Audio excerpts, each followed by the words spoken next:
The shotgun blast tore through the night air as Preston Caldwell stood on his porch, warning the coyotes away from his cattle.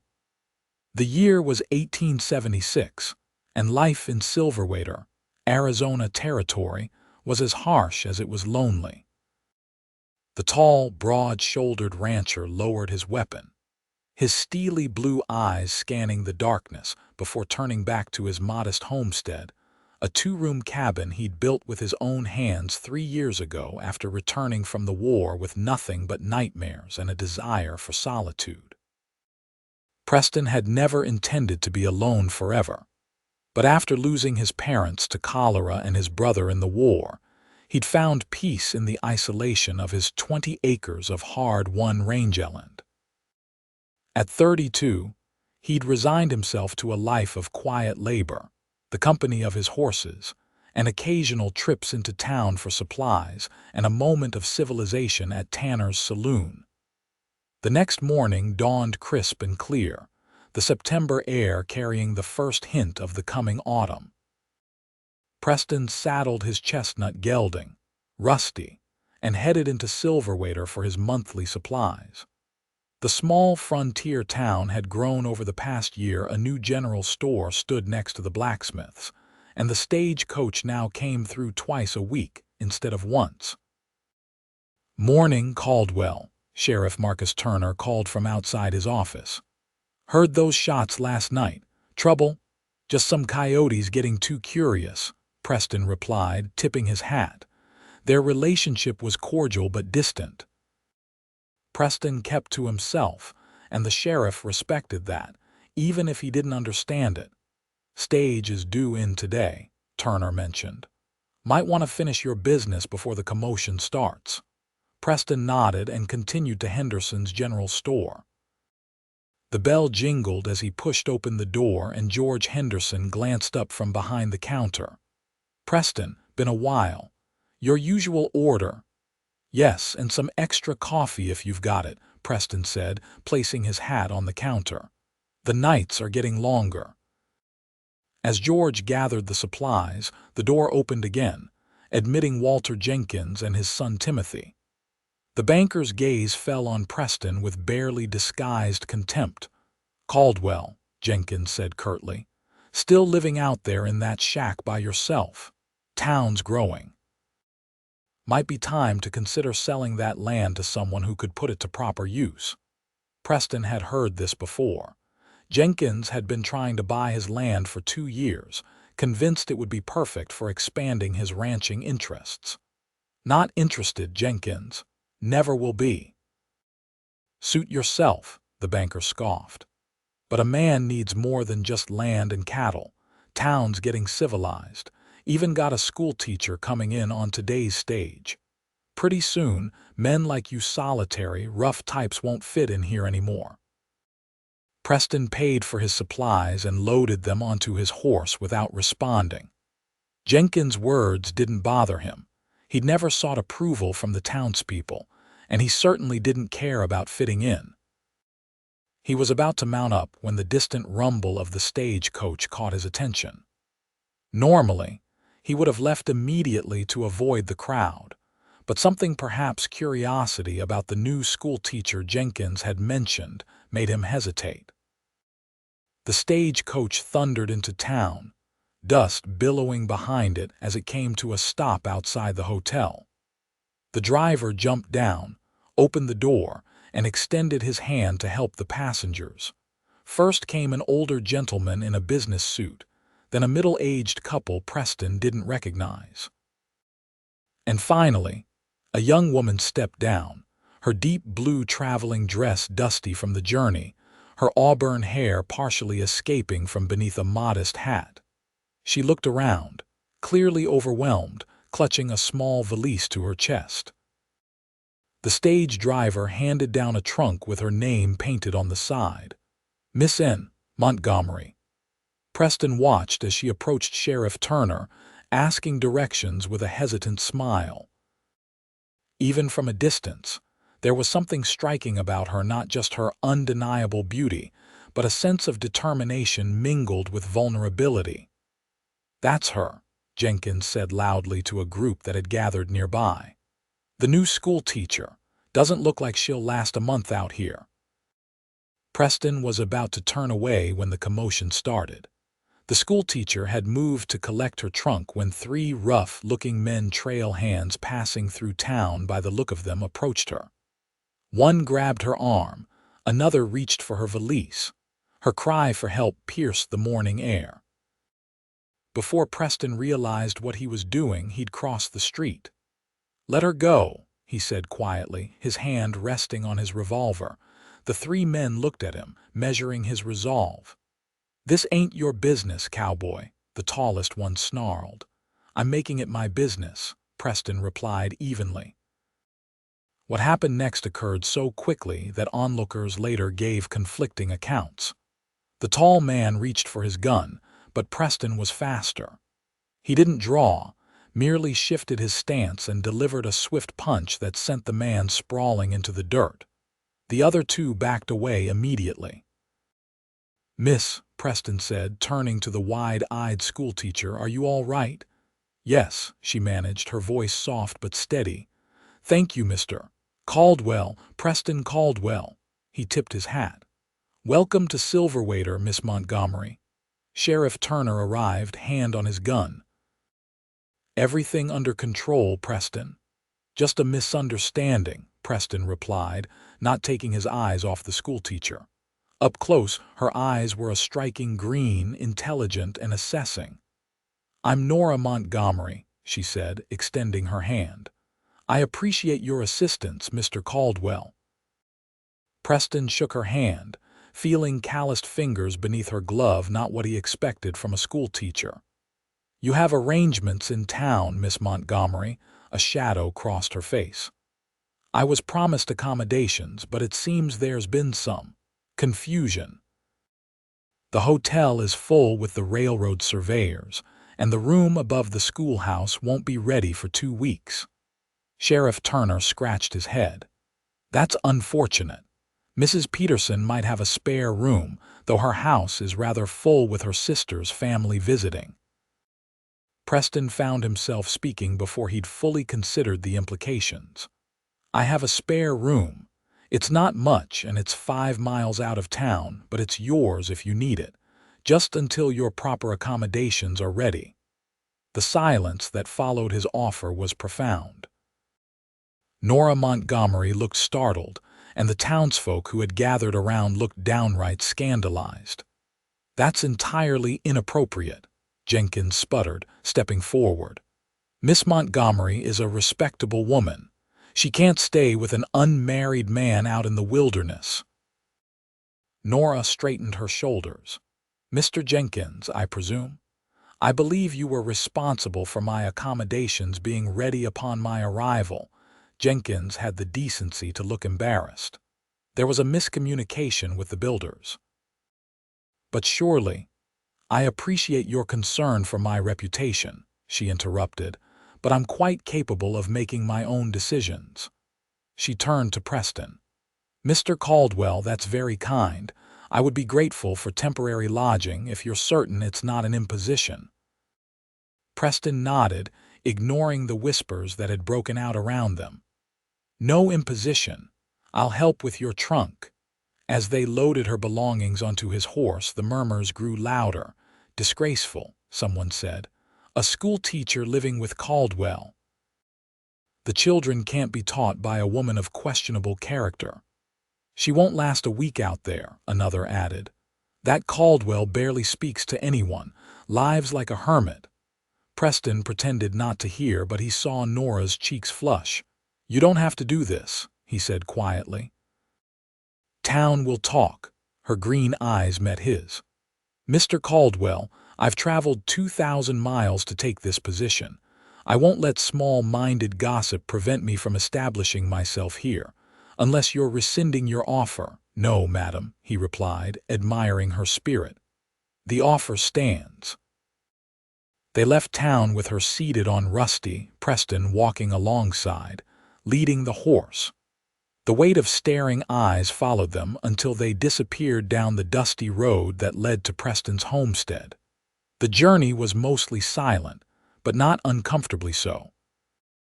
Preston pointed out landmarks as they passed the creek that ran year-round, the bluff where eagles nested, the junction where the trail split toward the larger town of Red Rock, 20 miles north. "It's beautiful country," Nora observed, looking at the vast landscape with genuine appreciation. "It can be hard," Preston warned. "Beautiful doesn't mean gentle." She smiled slightly. "Few beautiful things are." As his cabin came into view, Preston felt a sudden self-consciousness he hadn't experienced in years.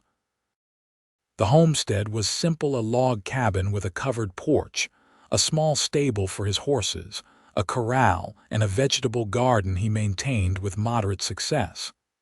Everything was neat and functional, but it was clearly a bachelor's domain.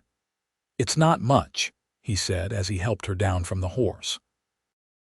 "It's exactly what I expected," she replied, but not unkindly. "A home built by someone who values substance over appearance." Preston showed her to the smaller of the two rooms. "It's plain," he apologized, looking at the narrow bed, small table, and hook on the wall that constituted the furnishings. "I use it for storage mostly." "It's perfect," Nora insisted, setting down her valise. "Mr. Caldwell, I can't thank you enough for your kindness to a stranger." "Preston," he corrected, "and it's nothing anyone else wouldn't have done." Her expression turned wry. "We both know that's not true. The good people of Silverwater made their opinions quite clear." That evening, Preston cooked a simple meal of beans, cornbread, and coffee. They ate on the porch, watching the sunset paint the desert in shades of gold and crimson. "May I ask why you became a teacher, Miss Montgomery?" Preston ventured, breaking the comfortable silence. "Nora, please," she replied. "And I believe education is the most powerful force for change in this world. My father was a professor in Boston before he died. He taught me that knowledge isn't just power, it's freedom." "Boston's a long way from Arizona territory," Preston observed. Something flickered across her face, a shadow of memory or perhaps regret.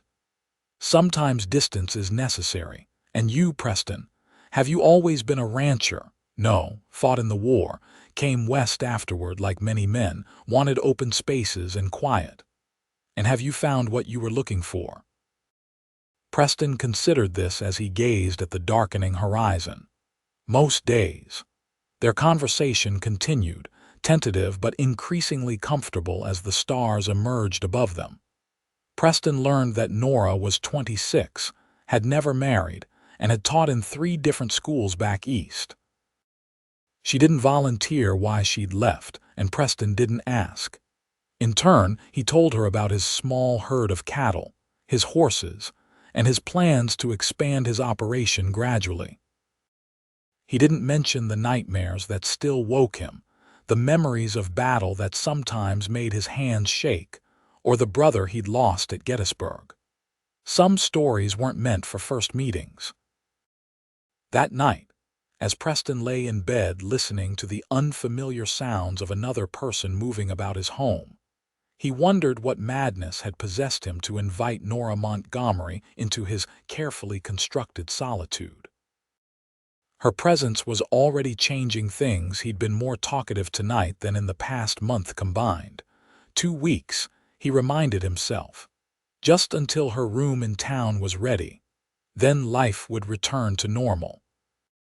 But as he drifted off to sleep, a small voice in his mind whispered that perhaps normal wasn't all he'd convinced himself it was. The next morning, Preston woke before dawn, as was his habit. He moved quietly, not wanting to disturb his guest, and stepped outside to begin his chores. To his surprise, Nora emerged from the cabin shortly after, dressed in a simple work dress with her hair tied back. "Good morning," she said. "I hope you don't mind, but I've made coffee." "Not at all," he replied, struck by how natural she looked standing on his porch in the golden light of dawn. "You're up early." "I've always been an early riser. Is there something I can help with? I'm not one for sitting idle." Preston hesitated. These aren't the sorts of chores a schoolteacher should be doing. Nora laughed, a bright sound that seemed to chase away the morning shadows. Mr. Caldwell Preston, I grew up on a small farm in Massachusetts before my father took his position at the university. I know my way around chickens and vegetable gardens. Despite his protests, she insisted on helping. Within an hour, she had gathered eggs from his small henhouse, weeded a section of the garden, and was feeding the horses with confidence that spoke of experience. "You're full of surprises, Miss Montgomery," Preston said as they sat down to a breakfast of eggs and leftover cornbread. "Most people are if you give them the chance to show you," she replied. "Will you be taking me to town today? I should meet with the school board and see the schoolhouse." "Of course," Preston said, though a part of him was reluctant to return to town and face the inevitable gossip. The ride into Silverwater was as pleasant as the morning had been. Nora asked intelligent questions about the land, the cattle business, and the town's history. Preston found himself answering more fully than he normally would, drawn out by her genuine interest. As they approached town, however, Nora sensed his growing tension. "They'll talk," she said matter-of-factly. "People always do when they don't understand something." "And what is it they don't understand?" Preston asked. She met his eyes steadily. "Kindness without expectation. It confuses people who always look for the self-interest behind every action." In town, the reaction to their arrival was exactly as predicted. Conversation stopped as they rode down the main street, Nora seated behind Preston on Rusty. Eyes followed them, and whispers trailed in their wake. Preston helped Nora down outside the small building that served as the schoolhouse. "I have some business at the Mercantile," he said. "Shall I meet you here in 2 hours? "That would be perfect, thank you." As Preston turned to leave, Walter Jenkins approached with the town's preacher, Reverend Davis, in tow. "Miss Montgomery," Jenkins began without preamble, "the school board has some concerns about your living arrangements." Nora's expression remained pleasantly neutral. "Good morning, Mr. Jenkins." "Reverend, I understand your concerns, but I assure you my temporary lodging with Mr. Caldwell is a matter of practical necessity, not choice." "Nevertheless," the Reverend said gravely, "appearances must be considered. The children's parents should be grateful their children will have a teacher at all," Nora interrupted firmly. "Unless you're suggesting I sleep in the schoolhouse with no proper facilities," Preston stepped forward. "Reverend, Miss Montgomery is my guest, nothing more. She'll have her room above the schoolhouse as soon as it's ready." "See that she does," Jenkins said coldly. "This town has standards, Caldwell, even if you don't." As the two men walked away, Nora touched Preston's arm lightly. "Thank you for your support, but please don't trouble yourself. I've dealt with small minds before." Preston nodded and headed to the Mercantile, aware of the stares that followed him. At the store, the usual friendly greeting from George Henderson was noticeably absent. "Just coffee and sugar," Preston said, placing the items on the counter. Henderson rang up the purchase without meeting his eyes. "People are talking, Preston. People always talk, George. Not like this. Taking in the schoolteacher. What were you thinking?" Preston leaned forward slightly.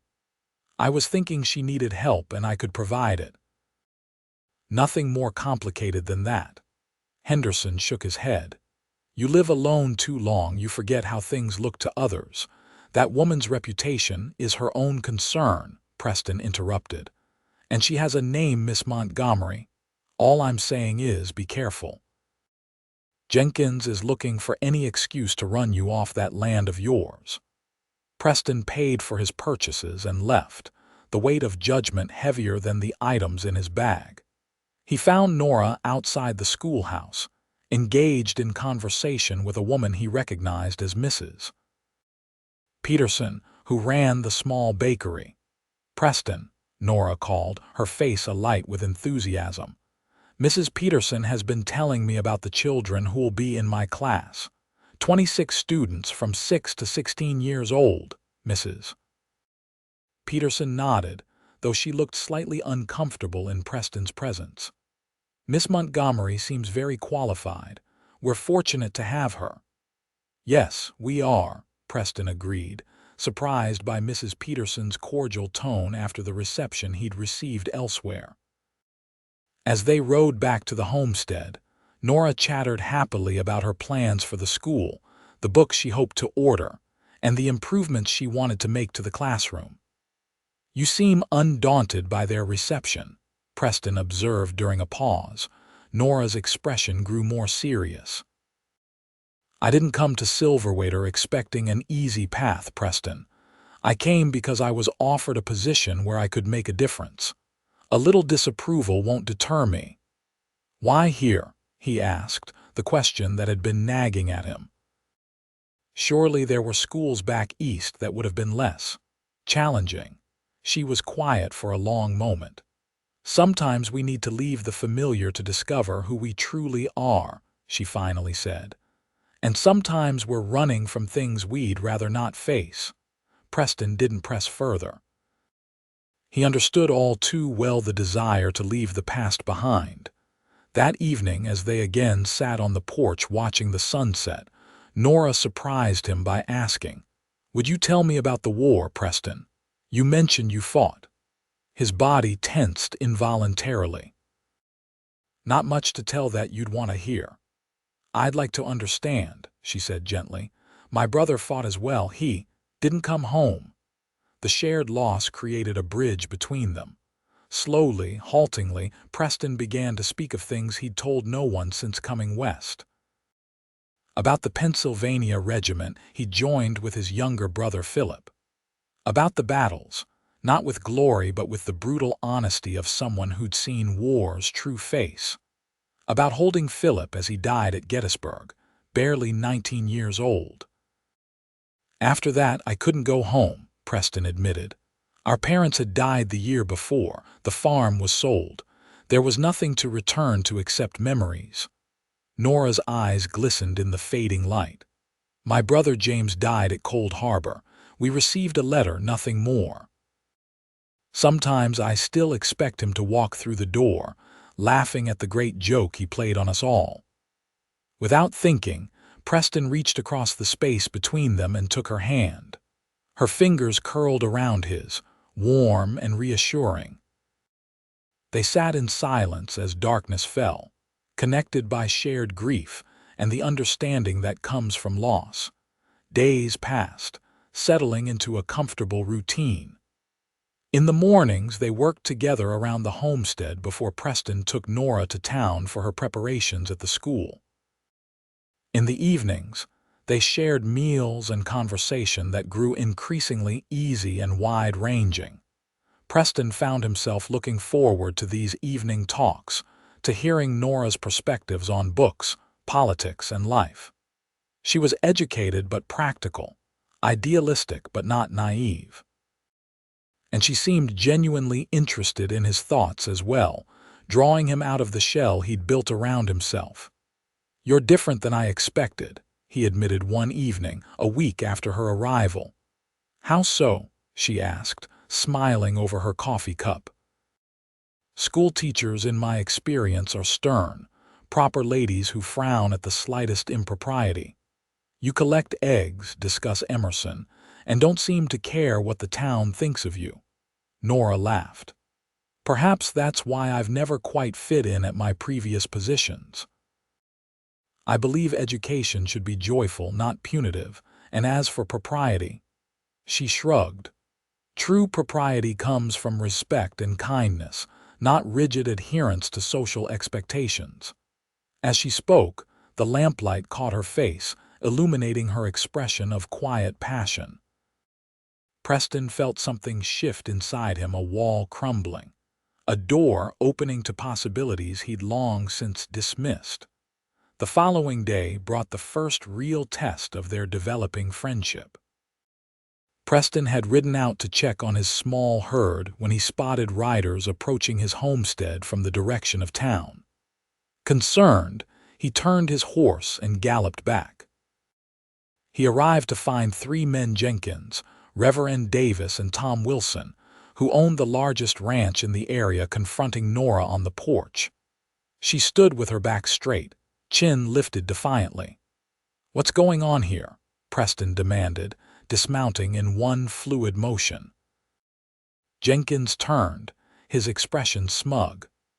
"We've come to inform Miss Montgomery that her living arrangement is unacceptable to the school board. Either she finds more appropriate accommodations, or will be forced to reconsider her position." "My room isn't ready yet," Nora said calmly. "As you well know, Mr. Jenkins, since your bank is financing the construction. Mrs. Peterson has agreed to take you in," Reverend Davis said. "We've arranged everything." "Without consulting me," Nora noted, her voice cool. Tom Wilson, a weathered rancher in his 50s who rarely involved himself in town matters, spoke up. "Miss Montgomery, it ain't proper. You staying out here with Caldwell. People are talking. Think of the children you'll be teaching. And what exactly do you think is happening here?" Preston asked, his anger barely contained. "Miss Montgomery has her own room. She's a guest in my home, nothing more." Jenkins snorted. "You expect us to believe that, a man like you living alone with a woman like her, a woman like me?" Nora's voice was dangerously quiet. "And what kind of woman would that be, Mr. Jenkins?" The banker had the sense to look uncomfortable. "I simply meant a young, unmarried woman of education and breeding. I'm 26 years old, Mr. Jenkins, hardly a naive girl who needs protection from her own decisions." Nora's green eyes flashed. "I appreciate the town's concern, misplaced though it is, but I will remain here until my proper accommodations are ready." "If that's unacceptable to the school board, they are welcome to find another teacher and explain to the parents why their children will go uneducated this year." Preston watched her with undisguised admiration. Her backbone was steel beneath the genteel exterior. "You're making a mistake," Jenkins warned. "Both of you." "Wouldn't be my first," Preston replied evenly. "Now, unless you have other business here, I suggest you leave my property." After the men departed, muttering threats and warnings, Nora's composed facade crumbled slightly. "I'm causing you trouble," she said, sinking onto the porch step. "Perhaps I should accept Mrs. Peterson's offer." Preston sat beside her, careful to maintain a respectful distance. "Is that what you want?" She shook her head slowly. "No, Mrs. Peterson's house is already crowded with her sister's family, and I've grown comfortable here." "Then stay," he said simply. "The room should be ready next week. We can weather a little more gossip until then." Nora studied his face. "Why are you doing this, Preston? You barely knew me when you offered your home. Now you're facing the town's disapproval for my sake."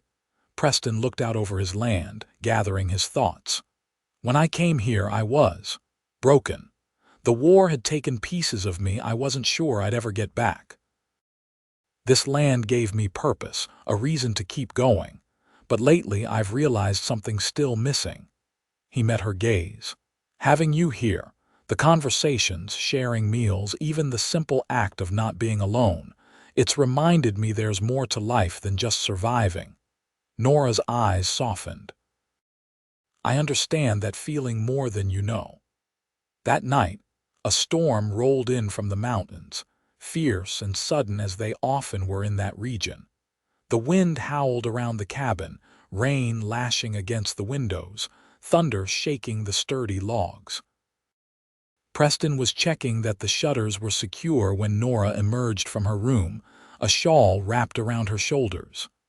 "Quite a storm," she said, her voice barely audible over the tempest outside. "It'll pass by morning," Preston assured her. "The cabin's solid. Built it to withstand worse than this." A particularly loud crash of thunder made Nora jump slightly. "I've never been fond of storms," she admitted. "In Boston, I'd hide under the covers with a book and pretend I was somewhere else entirely." "Would you like some tea?" Preston offered. "I find it helps on nights like these."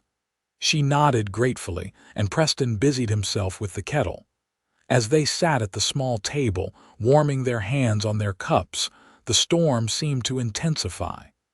"Tell me about your life before the war," Nora said suddenly. "Were you always going to be a farmer?" Preston smiled faintly.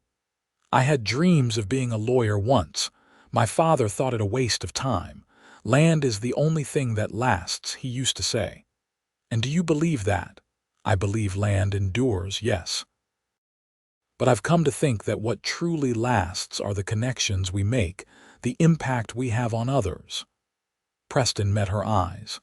"I suspect you understand that better than most, being a teacher." Nora nodded. "That's why I do it. Each child carries a piece of what I've taught them into the future.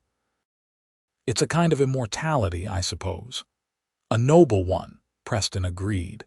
They talked through the night as the storm raged and eventually subsided. Nora spoke of her childhood in Massachusetts, her father's dedication to education, and her mother's early death. Preston shared stories of his brother Philip, their adventures as boys, and the dreams they'd had before the war changed everything.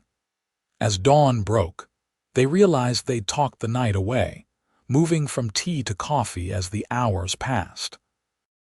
Despite the lack of sleep, Preston felt more awake, more alive than he had in years.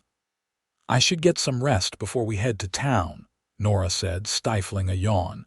"We can stay here today," Preston suggested. "The roads will be muddy after the storm." She agreed readily, and they spent the day in comfortable domesticity. Preston repaired a leak in the roof while Nora baked bread in the small iron stove. They read from the few books Preston owned, Nora's clear voice bringing the words to life in a way his solitary readings never had. That evening, sitting on the porch watching the clouds clear to reveal a brilliant sunset, Preston found himself studying Nora's profile. The copper highlights in her auburn hair caught the golden light, and her expression as she gazed at the horizon was peaceful, content. "Penny for your thoughts," she said, catching him looking. "I was just thinking that you don't seem to mind the isolation here," he admitted. "Most people from cities find it unbearable after a few days." Nora considered this. "There's a difference between isolation and solitude. Isolation is what I felt in Boston, surrounded by people but never truly connecting. Solitude is what I feel here, a peaceful communion with yourself and your surroundings." She smiled. "Though I admit, it's better shared." The words hung between them, weighted with meaning neither was quite ready to address. The next day, they ventured into town. The storm had indeed left the roads muddy, but passable. Preston had business at the bank, a transaction he'd been putting off, and Nora was eager to continue preparing the schoolhouse for the start of classes the following week. The reception in town was noticeably chillier than before. Women gathered in small groups, conversation stopping as Nora passed. Men nodded curtly to Preston but didn't engage beyond the minimum courtesy required. At the bank, Jenkins kept Preston waiting unnecessarily before finally seeing him. "Your loan payment," Preston said, placing the money on the desk. Jenkins counted it slowly. "You're cutting it close, Caldwell." "Another late payment and I'll have to consider foreclosure." "It's not late," Preston pointed out. "It's due today." "Indeed." Jenkins leaned back in his chair. "Tell me, how much longer do you intend to harbor the schoolteacher? The talk isn't dying down, you know. If anything, it's growing." "Miss Montgomery's accommodations should be ready next week. Not that it's any of your concern." Jenkins smiled thinly. "Everything in this town is my concern, Caldwell. The bank finances most of the businesses here. People listen when I speak." "Is that a threat?" "Merely an observation." Miss Montgomery is a fine addition to our community, educated, refined. It would be a shame if her reputation were irreparably damaged before she even began teaching, all because a lonely rancher couldn't maintain proper boundaries. Preston's hands clenched into fists beneath the desk. You don't know the first thing about me or Miss Montgomery. I know she deserves better than to be the subject of sordid speculation, Jenkins replied smoothly. For her sake, I suggest you encourage her to accept Mrs. Peterson's offer of lodging immediately. Preston left the bank seething. He found Nora at the schoolhouse, arranging books on shelves with obvious care. You look troubled, she observed as soon as she saw his face. Jenkins, Preston said by way of explanation. He suggested I send you to Mrs. Peterson's immediately for your own good, of course. Nora sighed. I had a similar conversation with Reverend Davis's wife this morning. She was kind enough to inform me that several parents are considering keeping their children home if I continue my inappropriate living arrangement. Preston ran a hand through his hair in frustration. This is ridiculous. We've done nothing wrong. No, we haven't, Nora agreed, but perception often matters more than reality in small communities. She set down the book she was holding. Perhaps I should reconsider Mrs. Peterson's offer. I don't want to jeopardize my position before I've even begun. The thought of Nora leaving his home sent a sharp pang through Preston's chest, but he nodded slowly. If you think that's best, she studied his face. Is it what you want? What I want doesn't matter, he said honestly. This is about your future in Silverwater. Before Nora could respond, Mrs. Peterson herself entered the schoolhouse, a basket covered with a cloth in her arms. Miss Montgomery, Mr. Caldwell, she greeted them, her manner surprisingly warm. I brought some fresh muffins for your lunch. Thought you might be hungry working in here all day. That's very kind, Nora said, clearly surprised by the friendly gesture. Mrs. Peterson set the basket down. I also wanted to tell you that I've reconsidered my offer of lodging. My sister's children have come down with a mild fever, nothing serious, but I don't think it would be wise for you to stay with us right now. I see, Nora said carefully. Well, I appreciate your thoughtfulness, both with the muffins and in letting me know about the situation at your home, Mrs. Peterson lowered her voice. Between us, Miss Montgomery, I think this town sometimes forgets its own history. When I first came here with my late husband 15 years ago, we lived in a tent for 3 months before our cabin was built. No one thought anything of it then. She glanced at Preston. Mr. Caldwell is a good man. Anyone who fought beside my brother at Antietam has my trust. After she left, Nora turned to Preston with raised eyebrows. You never mentioned you knew Mrs. Peterson's brother, Jacob Peterson. Good man. Lost his arm at Antietam, but he saved several men in our company, including me. Preston shrugged. I didn't realize Mrs. Peterson had made the connection.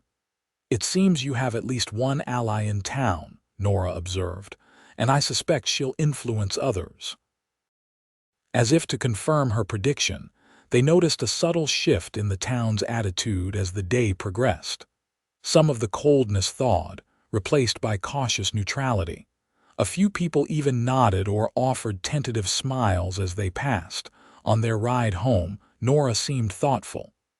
Mrs. Peterson's support will help, but it doesn't change the fundamental problem. I'm still living unchaperoned with a man who isn't my relative. The room should be ready next week, Preston reminded her, trying to ignore the heaviness the thought brought. Yes, she agreed quietly. Just a few more days.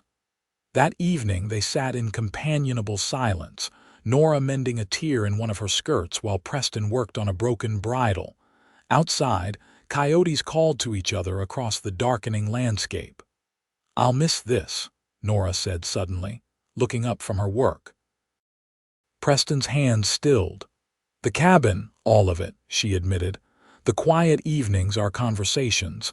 Even your terrible coffee, he smiled at that. My coffee isn't that bad.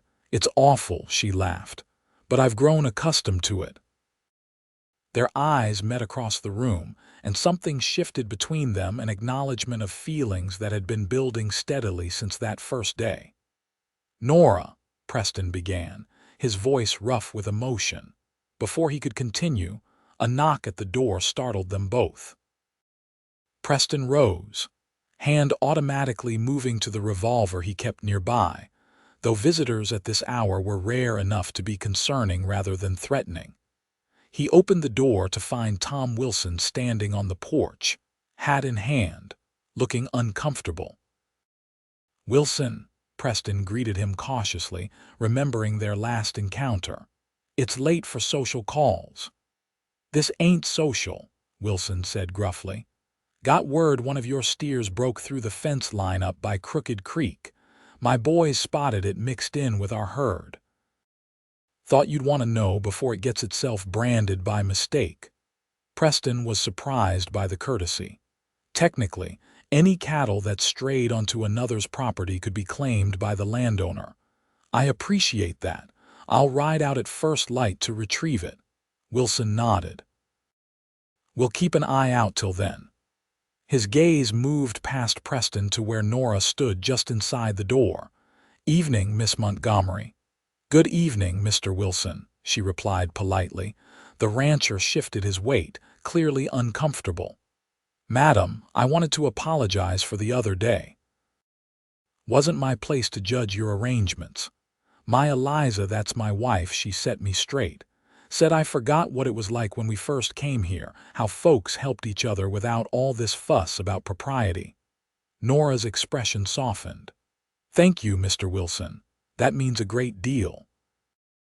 After Wilson left, Preston closed the door, turning to Nora with a puzzled expression. "That was unexpected." "Perhaps not," she said thoughtfully. "Mrs. Peterson's influence at work, I'd guess. She and Mrs. Wilson are friends, if I recall correctly." "Still, Wilson isn't a man who changes his mind easily. For him to come all this way to tell me about a stray steer and offer an apology. It suggests the tide of opinion might be turning," Nora concluded. The next day confirmed their suspicion. When they arrived in town, the reception was markedly different. People still watched them, but the hostility had largely dissipated, replaced by curiosity and, in some cases, cautious friendliness. At the schoolhouse, several mothers arrived with children in tow, ostensibly to meet the new teacher before classes began the following Monday. They were polite, if somewhat reserved, and none mentioned Nora's living arrangements directly. One woman, Mrs. Turner, the sheriff's wife, lingered after the others had left. "Miss Montgomery, I want you to know that not everyone in town shares Mr. Jenkins' view of your situation. Many of us remember what it was like in the early days of Silverwater, when neighbors helped each other without question." "Thank you, Mrs. Turner," Nora said sincerely. "That means a great deal to me. Besides," Mrs. Turner added with a small smile, "anyone who can bring Preston Caldwell back into the community deserves our gratitude, not our censure. He's been alone too long." The comment stayed with Nora, and she mentioned it to Preston as they rode home that afternoon. "Mrs. Turner seems to think I've been a good influence on you." Preston raised an eyebrow. "How so?" She said, "I've brought you back into the community." "Have I?" He considered this as they rode. "I suppose you have. Before you arrived, I came to town only when necessary. Now I'm there nearly every day, talking to people I've barely spoken to in years." "And is that a good thing?" Nora asked, watching his profile. Preston's lips curved in a small smile. "Surprisingly, yes." That evening, as they prepared dinner together, a stew with vegetables from Preston's garden and rabbit, he'd caught that morning the atmosphere between them felt different. The knowledge that their time together was rapidly coming to an end hung in the air, unspoken but keenly felt. After they'd eaten, Preston cleared his throat. "There's something I've been meaning to show you, if you're not too tired, that is." Nora looked up, intrigued. "I'm not tired at all. It's a short ride. We'd be back before full dark." Minutes later, they were on horseback, Preston leading the way up a trail that wound into the foothills east of the cabin. The path narrowed as they climbed, forcing them to ride single file through stands of pine and juniper. Just as the sun was beginning its final descent, they emerged onto a small plateau. Below them, the valley spread out in a panorama of breathtaking beauty, Preston's homestead a tiny speck in the vast landscape, the distant rooftops of Silverwater catching the golden light, and beyond, the endless expanse of territory yet to be settled. "Oh, Preston," Nora breathed, drawing her horse to a halt beside his. "It's magnificent." "I come here sometimes when the solitude becomes too much," he admitted. "It reminds me that I'm part of something larger than myself." They dismounted, and Preston spread his coat on a flat rock for them to sit on. Side by side, they watched the sun sink lower, painting the sky in shades of pink, orange, and deepest purple. "In all my life, I've never seen anything so beautiful," Nora said softly. Preston turned to look at her, the fading light illuminating her face, her eyes wide with wonder. "I have," he said simply. Nora met his gaze, the meaning behind his words unmistakable. For a long moment neither spoke, the only sound the gentle whisper of the wind through the trees and the distant call of an eagle. "Preston," Nora finally said, her voice barely audible. "What are we doing?" "I don't know," he admitted. "All I know is that the thought of you leaving, even if it's just to town, feels like losing something essential." She nodded slowly. "I feel it too, these past days. They've awakened something I thought was gone forever." "What happens now?" Preston asked, uncharacteristically uncertain. Nora's hand found his, their fingers intertwining naturally. "I don't know, but I'm not ready for it to end." As the last light faded from the sky, they sat in silence, hands joined, watching stars appear one by one above them. No promises were made, no declarations offered, but something had shifted irrevocably between them. The ride back to the cabin was quiet, each lost in thought. As they approached, Preston noticed something unusual. A light was shining from inside. "Stay here," he instructed Nora, drawing his revolver. He dismounted and approached cautiously, every sense alert. The door was slightly ajar. Preston pushed it open slowly, weapon raised, and found Sheriff Turner sitting at his table. "Evening, Preston," the sheriff said calmly. "Didn't mean to startle you. Door was unlocked and it's getting chilly out there." Preston lowered his gun. "Marcus, what brings you out here this late?" Turner's expression was grave. "Trouble. Jenkins is stirring things up in town. He's called an emergency meeting of the school board for tomorrow morning. Says he has evidence that makes Miss Montgomery unsuitable as a teacher." "Evidence?" Preston echoed. "What evidence?" He wouldn't say exactly. Something about her past in Boston. Turner shook his head. "Look, Preston, I don't know what's between you and Miss Montgomery, and it's none of my business. But Jenkins is out for blood. I thought you should know before you ride into town tomorrow." After the sheriff left, Preston relayed the information to Nora, who had joined them once it was clear there was no danger. "Evidence from Boston," she repeated, her face paling. "That's impossible. No one here knows anything about my life there." "Jenkins has connections," Preston reminded her. "Banking associates in eastern cities, if he was determined enough." Nora sank into a chair, her hands trembling slightly. "This is my fault. I should have known the past would follow me." Preston knelt beside her. "Nora, whatever it is, you can tell me." "It won't change how he stopped, realizing what he'd been about to say. She looked at him, vulnerability evident in her eyes. How you what, Preston? How I feel about you, he admitted quietly. Nothing could change that. Tears gathered in Nora's eyes. You don't know what I've done. Then tell me, he urged gently. Let me help you face it. Nora took a deep breath, her hands clasped tightly in her lap. 2 years ago in Boston, I was engaged to be married. Andrew Blackstone was from a prominent family, wealthy, respected. My father had died the year before, leaving me with few options. The marriage would have secured my future. She paused, gathering her thoughts. A week before the wedding, I discovered Andrew had been embezzling from his family's company. When I confronted him, he became violent. I defended myself with a letter opener from my desk. I didn't mean to hurt him badly, but— You were protecting yourself, Preston said firmly. Yes, but the Blackstone family saw it differently. There was no trial. They had too much influence to risk public scandal.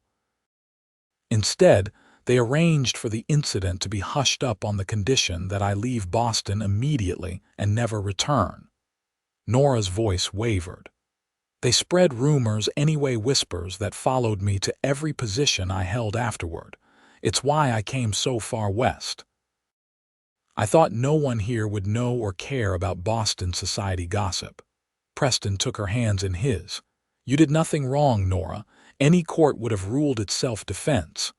Perhaps, but it doesn't matter now. If Jenkins knows, if he tells the town. She closed her eyes briefly. No parent will want their child taught by a woman with blood on her hands. We don't know what Jenkins knows, Preston reminded her. It could be nothing, a bluff to force you out because you wouldn't bend to his will. Or it could be everything, Nora countered. Either way, I should face it directly. Running hasn't solved anything so far. Preston stood, determination hardening his features. We'll face it together. Tomorrow at the meeting. You don't have to, yes, he interrupted. I do. His voice softened. Whatever happens, Nora, you're not alone in this. Not anymore. The night was long, sleep elusive for both of them. At dawn, they prepared for the confrontation ahead, the mood somber but resolute. As they rode toward town, Preston reached across the space between their horses and briefly clasped Nora's hand. Whatever happens, he repeated, we face it together. The school board meeting was being held in the church, the largest building in town. As Preston and Nora approached, they could see that word had spread. Nearly the entire adult population of Silverwater had gathered, filling the small churchyard and spilling onto the street. Sheriff Turner met them at the edge of the crowd. It's turned into quite the spectacle, he said grimly. Jenkins has been busy. Inside, the front pews had been reserved for the school board members Jenkins, Reverend Davis, Mrs. Peterson, Tom Wilson, and Dr. Harris, the town's physician. Jenkins sat with a smug expression, a folder of papers on his lap. As Nora walked down the aisle, heads turned and whispers followed. She held herself with dignity, her back straight, her gaze forward. Preston followed close behind, his presence a silent statement of support. Reverend Davis called the meeting to order, his expression uncomfortable. We're here to address concerns about the suitability of Miss Montgomery as our schoolteacher. Mr. Jenkins has information he believes is relevant to this matter. Jenkins rose, savoring his moment of power. Ladies and gentlemen, it pains me to be the bearer of such troubling news, but as stewards of our children's education, we must be vigilant. He opened the folder dramatically. I have received correspondence from associates in Boston regarding Miss Montgomery's character and past actions. It seems she has not been entirely forthcoming about her reasons for leaving the East.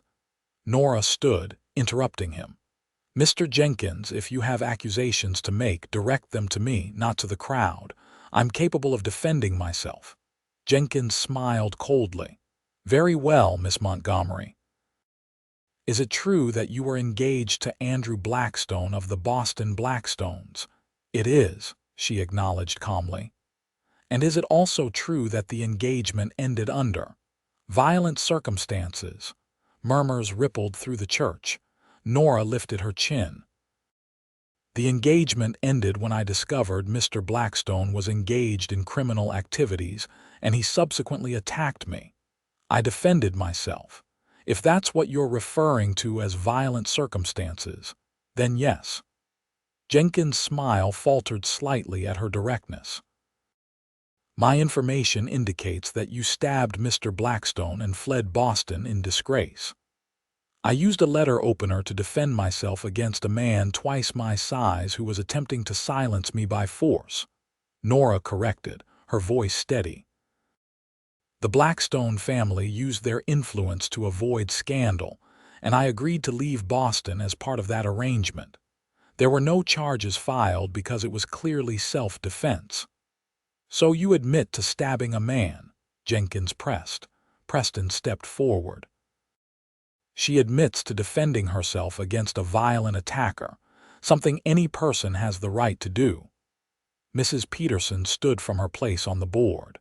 Mr. Jenkins, I fail to see how this information makes Miss Montgomery unsuitable as a teacher. If anything, it shows she has courage and principles.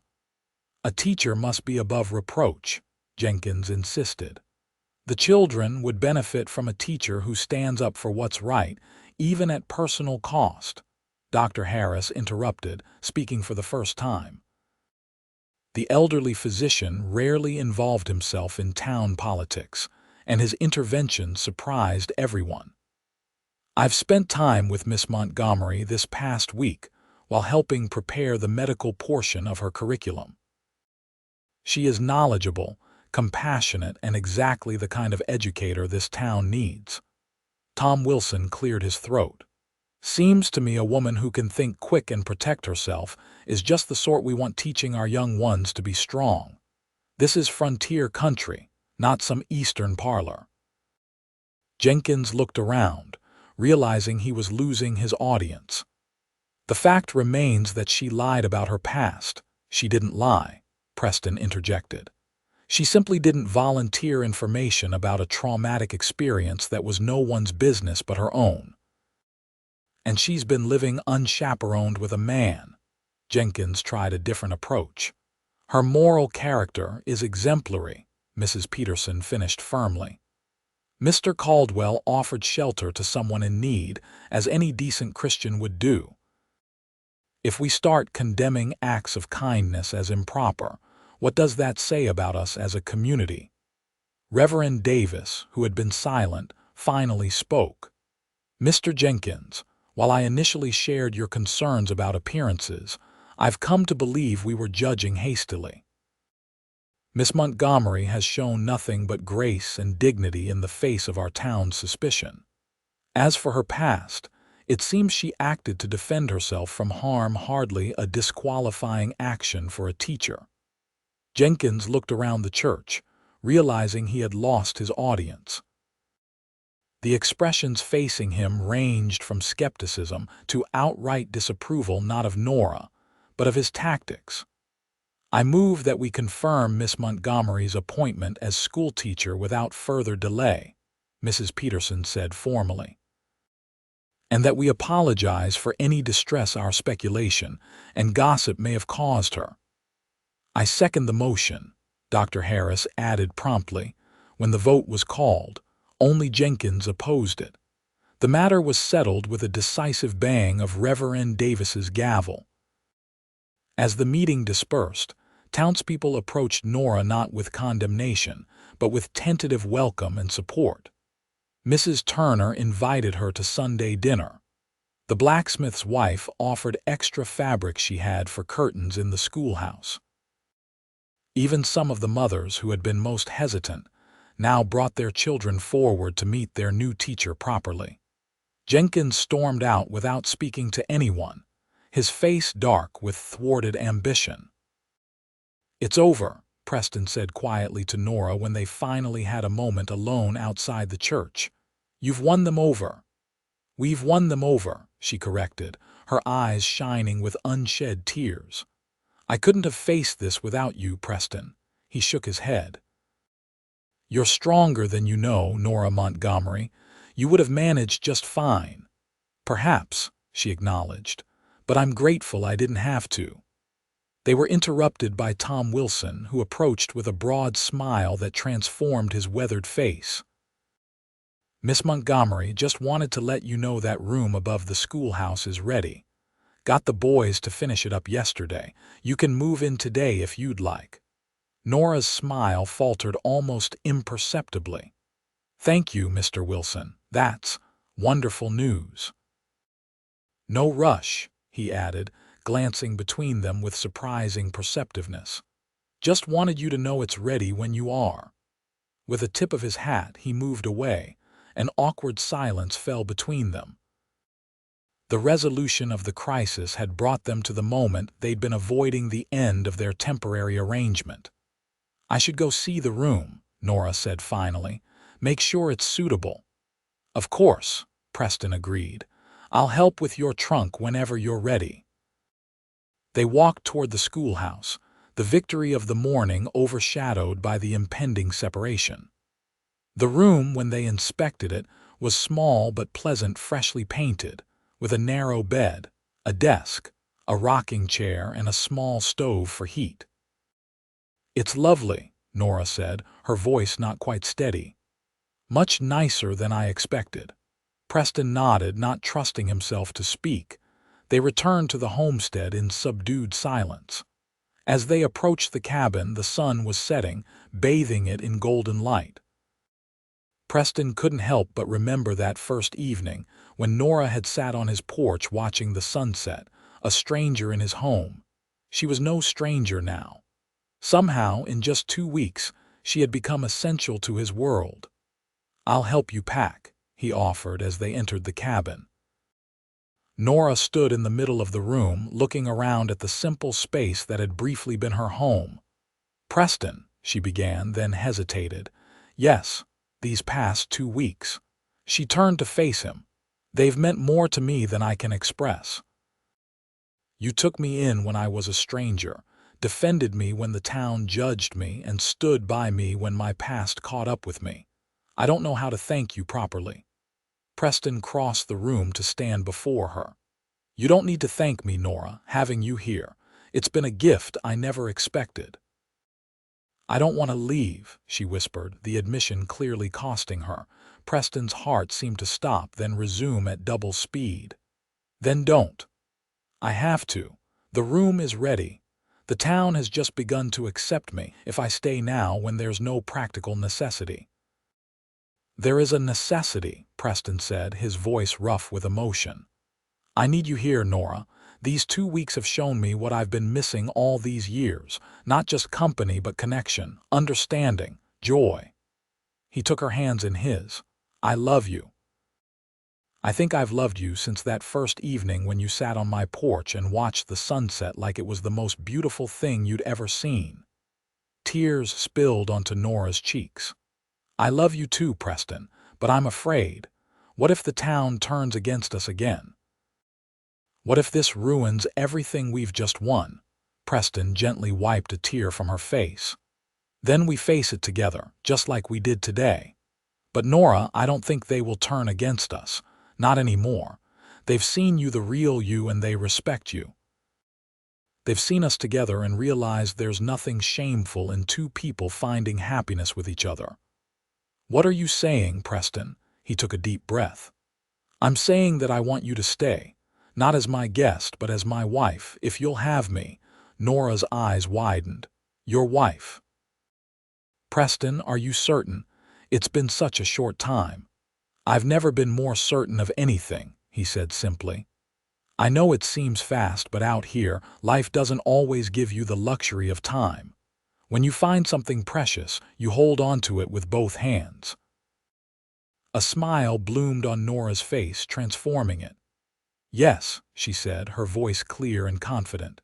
"Yes, I'll marry you, Preston Caldwell." He pulled her into his arms, his heart so full it felt like it might burst. When they kissed, it was like coming home after a long journey, familiar and new all at once, a beginning and a completion. The wedding took place 2 weeks later in the small church in Silverwater. To Preston and Nora's surprise, nearly the entire town attended. Mrs. Peterson had organized the women to decorate the church with wildflowers and ribbons. The children from Nora's school, which had started sessions the Monday after the board meeting, sang a song they had rehearsed in secret. Even Jenkins attended, though he sat at the back and left immediately after the ceremony. Some wounds would take longer to heal than others. Sheriff Turner stood as Preston's best man, and Mrs. Turner attended Nora. The bride wore a simple dress of pale blue that Mrs. Peterson and several other women had helped sew, with wildflowers in her hair instead of a veil. As they exchanged vows, Preston looked into Nora's eyes and saw his future reflected there, not just the two of them, but the family they might create, the life they would build together on the land he'd come to love. Afterward, the town hosted a celebration unlike any Silverwater had seen before. Tables were set up in the street, laden with food contributed by every household. Music played, people danced, and for one afternoon the harsh realities of frontier life gave way to pure joy. "I never expected this," Preston confessed as he and Nora took a moment away from the festivities. "Half these people barely spoke to me a month ago." "You gave them a reason to see you differently," Nora said, squeezing his hand. "Just as you gave me a reason to believe in new beginnings." As the sun began to set, they said their goodbyes and rode back to the homestead, their home now, truly shared. Preston had spent the past 2 weeks expanding the cabin, adding a proper second bedroom that would eventually become a nursery, and enlarging the main room to accommodate Nora's books and the life they would build together. That evening, as they sat on the porch watching the sunset, a ritual that had become precious to them, both Preston marveled at how completely his life had transformed in just 1 month. "What are you thinking?" Nora asked, her head resting against his shoulder. "I'm thinking about the day you arrived," he said. "How different everything is now. For the better," she teased, though she knew the answer. "Beyond anything I could have imagined," he assured her. "I came west looking for peace, but I found happiness instead. I didn't know the difference until you showed me." Nora's smile lit up her face, transforming it with a radiance that made Preston's heart skip. It was the same smile that had first made him realize there was more to this schoolteacher than met the eye, the smile that had begun to heal the wounds of his past and illuminate possibilities for his future. As darkness fell and stars appeared in the vast sky above them, Preston Caldwell held his wife close and silently thanked whatever twist of fate had brought her to Silverwater and to his door. The town had mocked him for taking her in, not understanding that in doing so he had taken in light and hope, and love gifts beyond measure that had transformed not just his house, but his very existence. And as Nora's smile continued to light their home in the years that followed through the birth of their children, through hardships and joys, through all the seasons of their life together, the people of Silverwater came to understand what Preston had known from almost the first moment: that sometimes the most profound acts of courage are not found in gunfights or cattle drives, but in opening one's heart to another soul when the world counsels caution. In the story of Preston and Nora Caldwell, whispered to children and grandchildren in Silverwater for generations to come, this was the lesson that endured: that love, when true and brave, can transform not just 2 lives but an entire community, turning strangers into family and a simple cabin into the brightest house on the frontier.